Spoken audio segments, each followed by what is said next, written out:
we have a number of missionaries still serving in different nations. And the reality is, when COVID hit, many of our missionaries came home, whether they were our Australian missionaries in the Philippines or Papua New Guinea. They returned back to Australia. Many of our Papua New Guinean missionaries returned home to Papua New Guinea, and they're able to leave the nations that they were in to get back to their nations. But we've got a number of missionaries that either chose to stay in the country where they were serving or were unable to, due to flights and restricted movement, to return to the nation that they're from. So that imposes or creates a whole heap of extra pressure and complications for them as missionaries serving in the nation. I guess the two obvious things that come to mind immediately for our guys on the fields or our girls on the fields that are facing that is just their concern for their loved ones back home. They are not able to travel home to see their loved ones, and many of them come from nations where COVID is impacting that country, and they've got family members that are vulnerable or aging. So if something happens to their family members, they cannot physically return to be part of supporting or taking care of loved ones or being with them. So that's a heavy toll. And that's a heavy burden, not just for them as missionaries, but also for their family members, because we have missionaries that did not return home, still in the Philippines and still in India, two nations that have been massively gripped by the impacts of COVID and the lockdowns and the emotional stresses and pressures of all of that. So so that's one thing, the emotional toll of not being able to physically go home. And as a missionary, you always you make that choice to be away from family.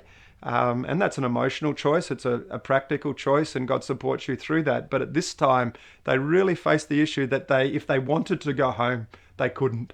And I guess that's as a missionary, that's something that you think, if something does happen with my family, I can go home and see them, although I'm absent from them. But our teams now, and a number of our missionaries could not come home and go home to their families if they needed to. So that takes a toll on them.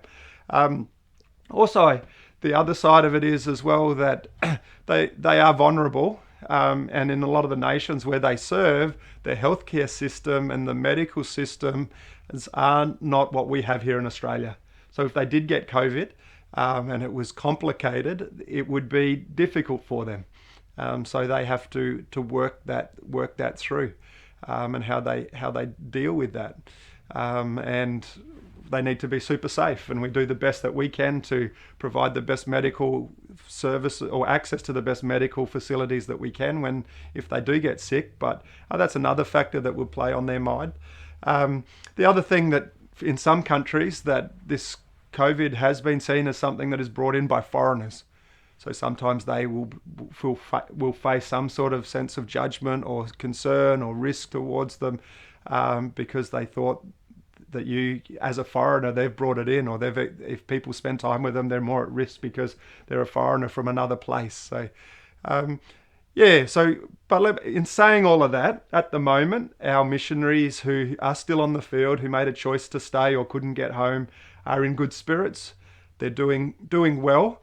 One of them in particular at the moment is sick, not due to COVID, but has some health issues that she's working through. So, so that all of that's the pressures that they face that COVID has amplified. And then also just the isolation, another huge issue with COVID that a lot of pastors here in Australia have faced. But they're in a nation away from all of their loved ones, and they're not able to do the ministry that they were doing.